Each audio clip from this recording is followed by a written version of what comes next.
ਉਧਰ ਇਮੀਗ੍ਰੇਸ਼ਨ ਨੂੰ ਜਿਹੜਾ ਉਹ ਲੈ ਕੇ ਜਿਹੜਾ ਨਵਾਂ ਜਿਹੜਾ ਸਟੇਟ ਡਿਪਾਰਟਮੈਂਟ ਦਾ ਰੂਲ ਆ, ਉਹ ਕਹਿੰਦੇ ਵੀ ਉਹਨਾਂ ਲੋਕਾਂ ਨੂੰ ਵੀਜ਼ਾਸ ਡਿਨਾਈ ਜਿਹੜਾ ਉਹ ਕਰ ਸਕਦਾ ਆ, would deny visas to those who fear returning home. ਆਪਾਂ ਕੱਲ ਵੀ ਸ਼ਾਮ ਨੂੰ ਇਹ ਜਿਹੜੀ ਗੱਲ ਤੁਹਾਡੇ ਨਾਲ ਜਿਹੜੀ ਸ਼ੇਅਰ ਕੀਤੀ ਸੀ ਵੀ ਨਵਾਂ ਡਾਇਰੈਕਟਿਵ ਆਰਡਰ ਦਿੱਤਾ ਗਿਆ ਆ USCIS ਦੇ ਜਿਹੜੇ ਕਹਿ ਲਓ ਵੀ ਅੰਡਰ ਕੰਮ ਕਰਨ ਵਾਲਿਆਂ ਨੂੰ, ਵੀ ਜਿਹੜੇ ਵੀ ਲੋਕ ਇੱਥੇ ਖਾਸ ਕਰਕੇ ਜਿਨ੍ਹਾਂ ਦੇ ਲਈ ਤੁਸੀਂ ਹੁਣ ਇਮੀਗ੍ਰੈਂਟਸ ਆ, ਉਹਨਾਂ ਦੇ ਜਿਹੜੇ ਉਹ ਇਮੀਗ੍ਰੈਂਟ ਬੈਨੀਫਿਟਸ, ਯਾਨੀ ਕਿ ਜੇ ਉਹ ਅਸਾਈਲਮ ਸੀਕਰ ਨੇ, ਗ੍ਰੀਨ ਕਾਰਡ ਦੇ ਲਈ ਅਪਲਾਈ ਕਰ ਰਹੇ ਨੇ ਜਾਂ ਸਿਟੀਜ਼ਨਸ਼ਿਪ ਦੇ ਲਈ ਅਪਲਾਈ ਕਰ ਰਹੇ ਆ, ਉਹਨਾਂ ਸਾਰੇ ਕੇਸਾਂ ਨੂੰ ਹੁਣ ਹਾਲ ਦੀ ਘੜੀ ਇਸ ਤਰੀਕੇ ਦੇ ਨਾਲ ਪੌਜ਼ ਕਰੋ, ਰੱਦ ਨਾ ਕਰੋ, ਵੀ ਥੋੜਾ ਜਿਹਾ ਉਸ ਦੇ ਵਿੱਚ ਵਕਤ ਜ਼ਿਆਦਾ ਲਓ ਤਾਂ ਜੋ FBI ਦੀ ਜਿਹੜੀ ਬੈਕਗਰਾਊਂਡ ਚੈੱਕ ਆ ਉਹ ਜ਼ਿਆਦਾ ਵੱਡੇ ਪੱਧਰ ਦੇ ਉੱਤੇ ਜਿਹੜੀ ਉਹ ਕੀਤੀ ਜਾ ਸਕੇ। ਉਹਦਾ ਸਟੇਟ ਡਿਪਾਰਟਮੈਂਟ ਦੇ ਨਵੇਂ ਰੂਲਸ ਦੇ ਵਿੱਚ ਜਿਨ੍ਹਾਂ ਨੂੰ ਖਤਰਾ ਹੈ ਆਪਣੇ ਵਾਪਸ ਘਰ ਜਾਣ ਦੇ ਲਈ, ਜਿਹੜੇ ਮੁਲਕ ਤੋਂ ਆਏ ਆ, ਉਹਨਾਂ ਨੂੰ ਵੀ ਕਹਿੰਦੇ ਵੀ ਵੀਜ਼ਾ ਡਿਨਾਈ ਜਿਹੜਾ ਉਹ ਕੀਤਾ ਜਾ ਸਕਦਾ ਹੈਗਾ ਆ। ਸੋ ਇਹ ਹੁਣ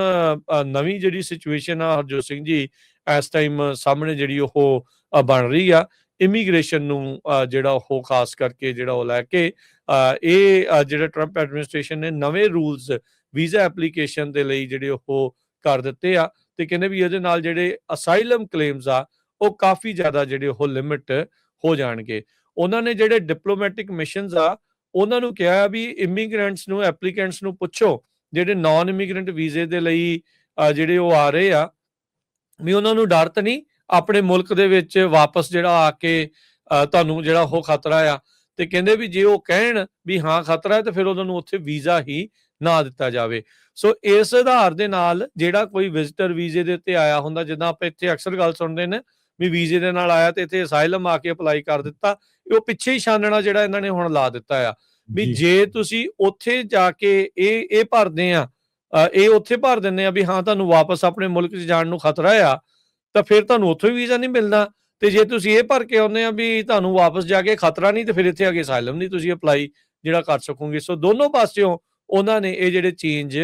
ਜਿਹੜੇ ਉਹ ਕੀਤੇ ਹੈਗੇ ਆ। ਇਹਦੇ ਵਿੱਚ ਵੀ ਹਰਜੋਤ ਸਿੰਘ ਜੀ ਕੋਈ ਦੋ ਰਾਵਾਂ ਨਹੀਂ ਆ ਵੀ ਇਸ ਵੀਜ਼ੇ ਦਾ ਦੁਰਉਪਯੋਗ ਵੀ ਬਹੁਤ ਲੋਕਾਂ ਦੇ ਦੁਆਰਾ ਜਿਹੜਾ ਉਹ ਕੀਤਾ ਗਿਆ, ਜਿਹੜਾ ਅਕਸਰ ਚਰਚਾ ਜਿਹੜੀ ਉਹ ਚੱਲਦੀ ਰਹਿੰਦੀ ਆ ਫਰਾਡ ਅਸਾਈਲਮ ਕੇਸਾਂ ਨੂੰ ਜਿਹੜਾ ਉਹ ਲੈ ਕੇ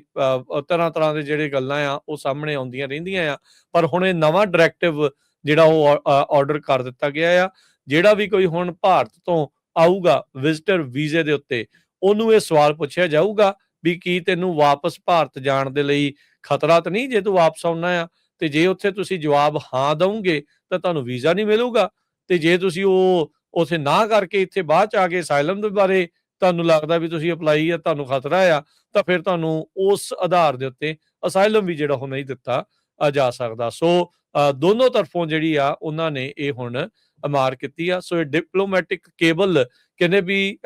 ਜਿਹੜੇ ਸਟੇਟ ਡਿਪਾਰਟਮੈਂਟ ਨੇ ਆਪਣੇ ਸਾਰੇ ਹੀ ਮਿਸ਼ਨਸ ਨੂੰ ਵੱਖ-ਵੱਖ ਮੁਲਕਾਂ ਦੇ ਵਿੱਚ ਉਹ ਘੱਲ ਦਿੱਤੀ ਹੈਗੀ ਆ। ਸੋ ਦੋ ਸਵਾਲ ਕਹਿੰਦੇ ਵੀ ਇਹਦੇ ਵਿੱਚ ਪੁੱਛੇ ਜਾਣਗੇ। Have you experienced ਹਾਰਮ or mistreatment in your country of nationality or last habitual residence, or do you fear harm or mistreatment in returning to your country of nationality or permanent residence? ਤੇ ਕਹਿੰਦੇ ਵੀ visa applicants verbally ਇਸ ਦੇ ਵਿੱਚ ਨੋ ਦੇ ਨਾਲ ਜਿਹੜੇ ਉਹ ਜਵਾਬ ਦੇਣਗੇ ਤਾਂ ਹੀ ਜਿਹੜਾ ਵੀਜ਼ਾ ਇਸ਼ੂਐਂਸ ਦੀ ਕਾਰਵਾਈ ਅੱਗੇ ਵਧੂਗੀ, ਤੇ ਜੇ ਉਹਨਾਂ ਵਿੱਚੋਂ ਕਿਸੇ ਦੇ ਉੱਤੇ ਵੀ ਉਹ ਯੈਸ ਕਰਦੇ ਆ ਤੇ ਵੀਜ਼ਾ ਇਸ਼ੂ ਜਿਹੜਾ ਤੁਹਾਨੂੰ ਨਹੀਂ ਜਿਹੜਾ ਉਹ ਕੀਤਾ ਜਾਵੇਗਾ। ਸੋ ਇਹ ਦੋ ਸਵਾਲ ਜਿਹੜੇ ਆ ਹੁਣ ਤੁਹਾਨੂੰ ਵੀਜ਼ਾ ਇੰਟਰਵਿਊ ਦੇ ਲਈ, ਨਾਨ ਇਮੀਗ੍ਰੈਂਟ ਵੀਜ਼ਾ ਇੰਟਰਵਿਊ ਦੇ ਲਈ ਜਿਹੜੇ ਹੁਣ ਪੁੱਛੇ ਜਾਇਆ ਕਰਨਗੇ ਅਮਰੀਕਾ ਆਉਣ ਤੋਂ ਪਹਿਲਾਂ ਜੀ। ਸੋ ਸਿੱਧੀ ਗੱਲ ਇਹ ਆ ਵੀ ਜਿਹੜਾ ਵੀ ਕੋਈ ਪਹਿਲਾਂ ਤਾਂ ਉਹਨੇ ਵੀਜ਼ਾ ਹੀ ਨਹੀਂ ਦੇਣਾ, ਵਿਜ਼ਟਰ ਵੀਜ਼ਾ ਜੇ ਦਊਗੇ ਤੇ ਉਹ ਇੱਥੇ ਆ ਕੇ ਬੰਦਾ ਪੋਲੀਟੀਕਲ ਅਸਾਈਲਮ ਨਹੀਂ ਅਪਲਾਈ ਕਰ ਸਕਦਾ। ਹਾਂ, ਸਵਾਲ ਜੋ ਪੁੱਛ ਲਏ, ਦੋ ਸਵਾਲ ਇਹਨਾਂ ਨੇ ਪੁੱਛ ਲਏ ਵੀ ਤੁਹਾਡੇ ਨਾਲ ਧੱਕਾ ਤਾਂ ਨਹੀਂ ਉੱਥੇ ਕਦੀ ਹੋਇਆ,